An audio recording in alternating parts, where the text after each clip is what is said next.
जब हम cell cycle को पढ़ते हैं तो मुझे बताओ सेल साइकिल को ऑल ओवर कितने फेजेस में डिवाइड करते हैं? दो। और कौन सा? इंटरफेज और मेटाफेज। आप मुझे बताओ इंटरफेज को किस नाम से जानते हैं? एक और फेज किसका नाम है? अब मुझे बताओ कि नॉर्मली जब एक ह्यूमन सेल का सेल डिवीजन का ड्यूरेशन रहता है वो कितना टाइम रहता है?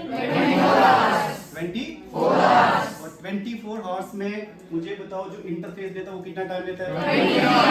23 आवर्स। और आप मुझे बताओ कि इंटरफेस में फर्दर कौन कौन से फेजेस होते हैं?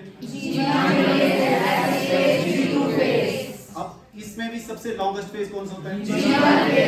और सबसे शॉर्टेस्ट कौन सा होता है? यानी कि जब सेल मान के चलो G1 से S से और G2 से क्रॉस करके आए तो फिर कौन से वाले फेज में जाएगा? इस फेज में M फेज के फर्दर कितने सब फेजेस होते हैं? कौन कौन से?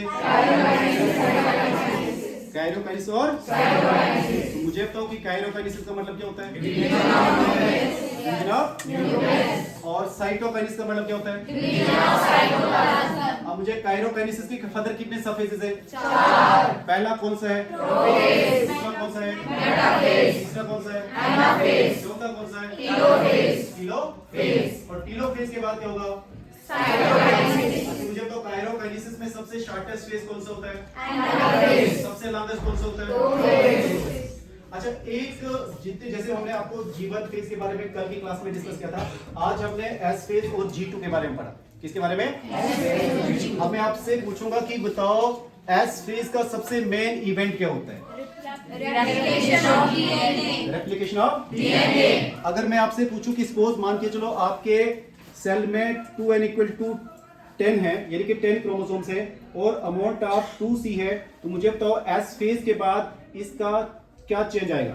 यानी कि 2n = कितना रहेगा? 10 ही रहेगा। और अमाउंट ऑफ डीएनए कितना रहेगा? 4। इसका मतलब कहने का मतलब क्रोमोसोम नंबर क्या रहे? सेम। अमाउंट ऑफ डीएनए क्या हुआ? अमाउंट ऑफ डीएनए क्या हुआ? डबल। एक तो रेप्लिकेशन ऑफ डीएनए हुआ।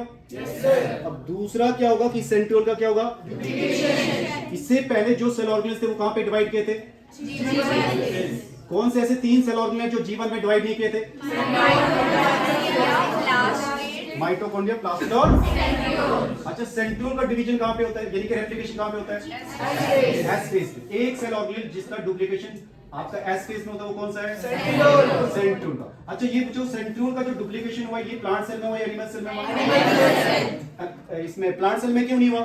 प्लांट सेल में सेंट्रियोल एब्सेंट होता है। अच्छा, उसके बाद मुझे बताओ कि जब सेंट्रियोल का डुप्लीकेशन हुआ तो डुप्लीकेशन के बाद जो रिमेनिंग 2 सेल ऑर्गेनेल्स थे दैट इज द माइटोकॉन्ड्रिया और प्लास्टिड, उनका रेप्लिकेशन कहां पे होगा? G2 फेज में। अब मुझे बताओ कि ऑल ओवर इंटरफेज, जैसे हम बता रहे हैं कि इंटरफेज में सेल डिवाइड नहीं करता, तो बताओ जब सेल डिवाइड नहीं करा तो क्या सेल मेटाबॉलिकली एक्टिव होगा या इनएक्टिव होगा? सेल इंटरफेज में मेटाबॉलिकली होगा, एक्टिव होगा। लेकिन सेल की एक्चुअल डिवीजन कहां पे होती है? M फेज में। और M फेज में सेल का जो सबसे पहला फेज होगा वो कौन सा होगा? प्रोफेज। के बाद metaphase, then anaphase, then telophase. ये तो टीलोफेज को किस नाम से जानते हैं? Reverse prophase. क्यों इसको रिवर्स प्रोफेज के नाम से जानेंगे? क्योंकि जो इवेंट प्रोफेज में हो रहे होते हैं जस्ट उसके अपोजिट कहां पे होते हैं? इसलिए इसको किस नाम से जानेंगे? ठीक है, तो आई होप आपको बताओ G1 से लेकर G2 तक क्लियर है। Yes sir. अब हम किसको स्टार्ट करने वाले हैं?